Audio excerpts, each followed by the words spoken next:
In this true and false question, I am going to teach you something, and then you're going to tell me if the question I'm asking is true or false based upon what I just told you. Notice that in metaphase 1 of meiosis, the homologous chromosomes have lined up in the buddy system. This doesn't happen in mitosis. They line up in single file in mitosis. Not in meiosis, though. Notice that in anaphase, the chromosomes have pulled toward opposite poles. By the way, these are supposed to be centrioles, and I'm drawing with a mouse, so I'm so sorry for my lack of artistry.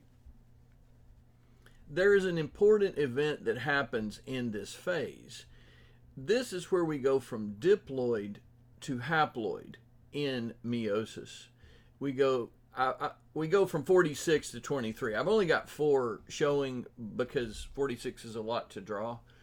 But we go from 46 to 23 in this step. This is really an important step. And not only have we divided the genetic material in half, but the tips of these chromosomes have crossed over. There's been genetic recombination. You can actually see the blue tips on the red chromosomes and the red tips on the blue chromosomes.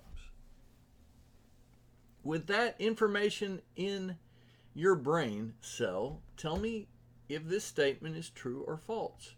Crossover or genetic recombination is not evident in this drawing of anaphase 1 of meiosis.